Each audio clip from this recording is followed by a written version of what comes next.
사순절 36일 하나님께서 우리에게 주시는 말씀은 욥기 16장 18절로 22절까지의 말씀입니다. 욥기 16장 18절로 22절. 우리 한 마음으로 함께 봉독토록 합니다. 땅아, 내 피를 가리우지 말라. 나의 부르짖음으로 쉴 곳이 없게 되기를 원하노라. 지금 나의 증인이 하늘에 계시고 나의 보인이 높은 게 계시니라. 나의 친구는 나를 조롱하나 내 눈은 하나님을 향하여 눈물을 흘리고 사람과 하나님 사이에와 인자와 그 이웃 사이에 변백하시기를 원하노니 수년이 지나면 나는 돌아오지 못할 길로 갈 것임이라. 아멘. 저는 오늘 본문 말씀 욥기 16장 18절로 22절 말씀을 통해서 탄식하시는 하나님의 은혜라는 제목으로 주의 말씀을 선포하도록 하겠습니다. 어제 우리는 앞선 그 욥의 고백을 통해서 이 신자의 탄식이 얼마나 아름다운가 하는 것을 묵상했습니다. 주의 말씀 가운데 신자의 탄식은 두 가지 의미를 가지고 있습니다. 하나는 우리 자신의 한계를 인정하는 겁니다. 하나님 앞에서 우리가 아무 존재 아니고 할 수 없다라는 것을 깨닫게 될 때 우리는 탄식하게 됩니다. 그러나 이 탄식은 그냥 좌절하고 절망하는 걸로 끝나지 않고 맨 마지막으로 가면 하나님의 도움을 청하는 실제적인 관문이 된다는 것을 분명히 보게 됩니다. 욥의 탄식은 하나님께서 자신을 고난으로 몰아간다는 사실을 바로 보고 있습니다. 그러면서 그 몰아가시는 하나님 앞에서 신앙적인 한계를 그대로 인정하는 그러한 기도가 바로 그의 탄식입니다. 이것은 절망으로 끝나는 것도 아니고 결국 자신의 그 본질 자체를 인정하는 겁니다. 우리가 하나님 앞에서 내가 아무 존재 아니구나 하는 것을 깨닫게 될 때에 신앙의 참된 길로 들어간 것이라 볼 수 있습니다. 주님은 이 탄식의 절정을 십자가에서 보이셨습니다. 엘리 엘리 라마 사박다니, 하나님 하나님 어찌하여 나를 버리시나이까. 이 탄식 속에서 하나님의 능력을 함께 보게 된다는 겁니다. 결국 신자의 그 하나님 앞에서의 자기 인식과 탄식이라는 것은 그 맨 마지막은 결국 절망 중에서 한 줄기 희망을 노래하는 것과 동일하다. 그렇게 볼 수 있습니다. 사랑하는 성도 여러분, 신자는 얼마든지 삶 가운데서 고난을 경험합니다. 그 고난과 아픔과 외로움과 절망 가운데에서 그저 끝나는 것이 아니라 그곳에서 소망을 볼 수 있는 것, 희망을 느끼는 것, 그것이 신자의 참된 탄식의 모습입니다. 오늘 본문도 동일하게 보입니다. 18절과 19절을 보십시오. 땅아, 내 피를 가리우지 말라. 나의 부르짖음으로 쉴 곳이 없게 되기를 원하노라. 이 말은 다른 표현이 아니에요. 결국 절망하고 자기 한계를 느끼고 정말 벼랑 끝에 서서 이제 아무것도 남은 것이 없다 하면서 자기의 최종적인 상황을 바라보는 겁니다. 결국 그 자신의 그 생명이 다다랐다 하는 것을 봅니다. 또한 그 부르짖음이 더 이상 안식을 가져다 주지 못하는 절체절명의 그런 한계를 느끼고 있는 겁니다.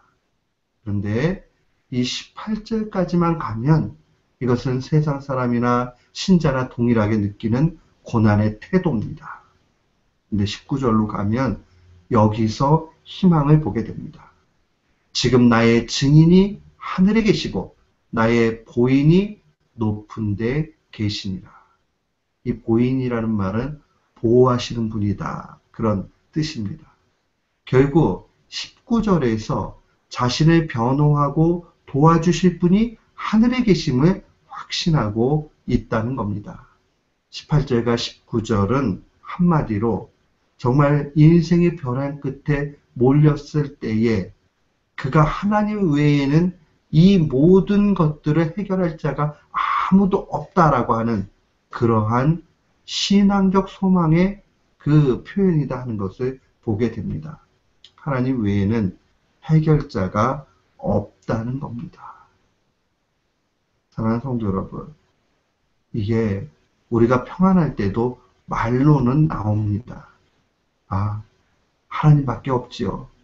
하나님이 하시는 건 당연하지요. 그러나 실제로 우리의 삶 가운데서 실천적인 무신론에 빠질 때가 너무 많다는 겁니다.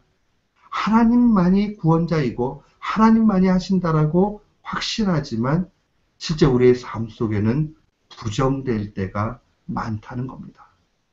그러나 진솔하게 인생의 벼랑 끝에 서게 되면 하나님밖에는 구원자가 없다.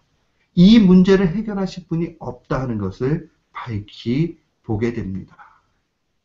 그는 천상의 변호사에 대해서 확연하게 보고 있고 그 가운데서 매달리고 있는 것을 보게 됩니다. 죄송합니다. 욥기 9장에도 보면 이러한 천상의 변호사의 필요성에 대해서 분명히 고백하고 있는 것을 봅니다. 욥기 9장 32절로 33절 말씀을 보면 하나님은 나처럼 사람이 아니신즉 내가 그에게 대답함도 불가하고 대질하여 재판할 수도 없고 양척 사이에 손을 얹을 판결자도 없다라고 그렇게 간구합니다. 이 얘기가 뭡니까? 내가 어찌 하나님 앞에 서서 자신을 변론하고 하나님의 지혜 앞에 뭐 이야기할 게 뭐가 있겠느냐 하는 그러한 탄식입니다. 그렇기 때문에 그 탄식 가운데서 결국 중보자가 필요하다는 것을 그는 절감하고 있는 것을 봅니다.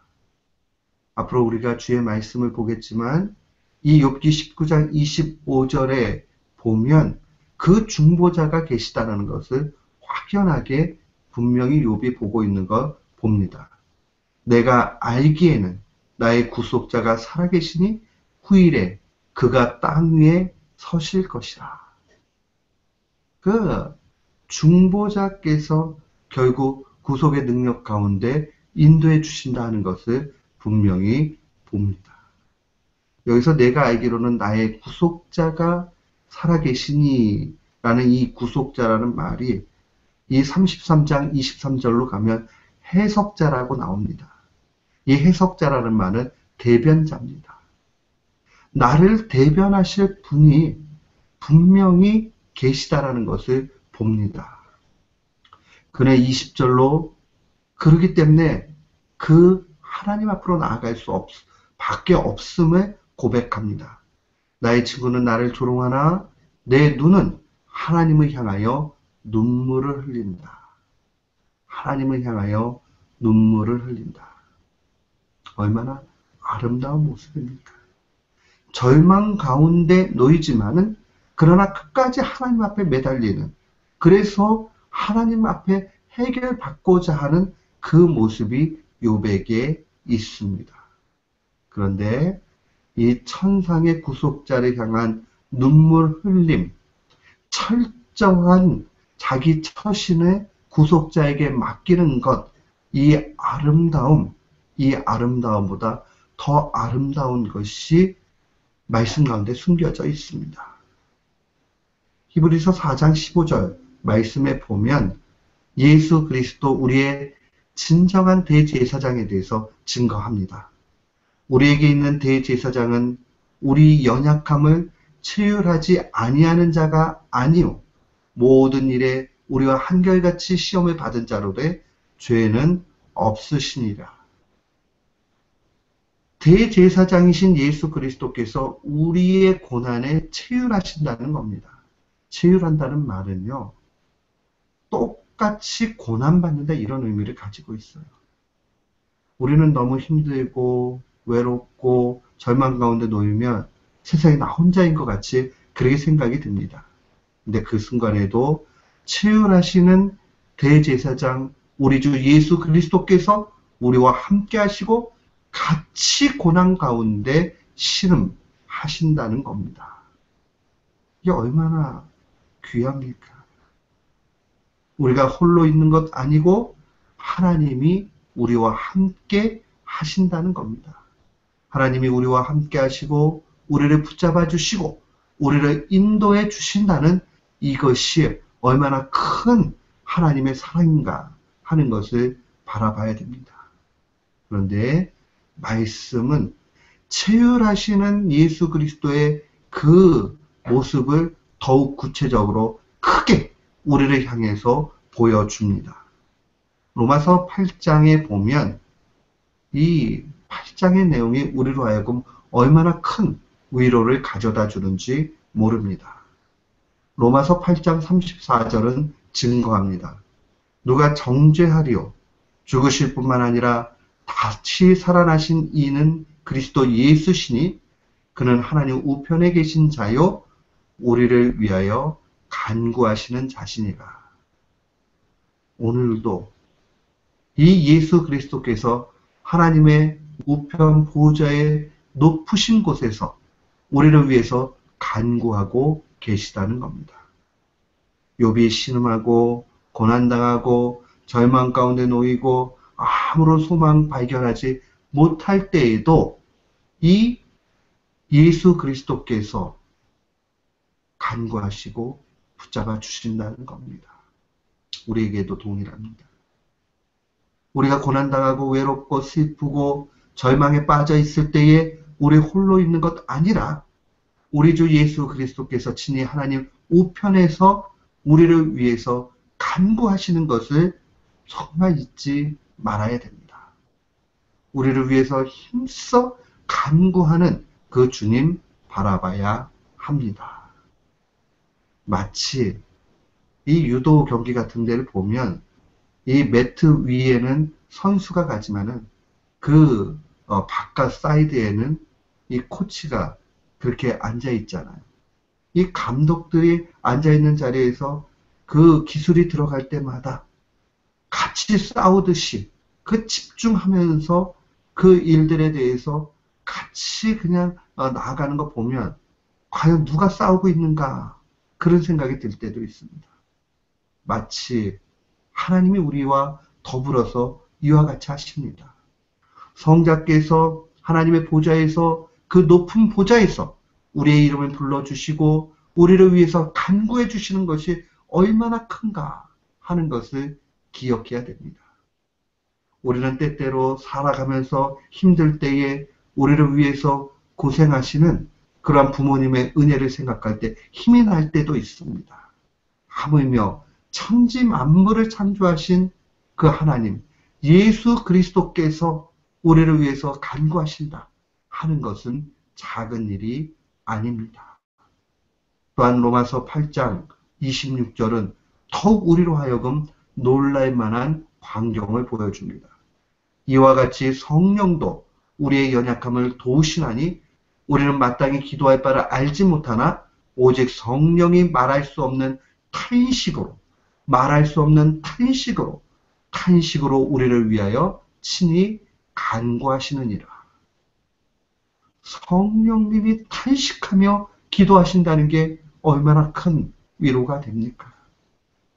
우리는 억소리도 못 내고 정말 꺽꺽거리면서 힘들어서 우왕좌왕하고 정말 신음에 차지하는 그 탄식 가운데 하나님은 그 탄식을 간절한 기도로 아시고 친히 성령께서 우리를 위해서 알 바 모르는 우리를 위해서 친히 간구하신다는 이 사실입니다. 기독교 신앙이 여기에 탁월함이 있습니다. 하나님께서 인간을 자녀 삼아 주시고 인간을 위해서 독생자 주실 뿐만 아니라 자녀들을 위해서 하나님이 친히 간구하신다는 겁니다. 이게 얼마나 놀랄 만한 일입니까? 고난 가운데 우리는 홀로 있는 것이 아닙니다. 탄식하시는 하나님을 봐야 되고 그 하나님의 은혜를 기억해야 됩니다. 오늘도 우리를 위해서 탄식하시는 주님을 바라보고 승리하는 귀한 교우들 되시기를 주님의 이름으로 축원합니다. 아멘.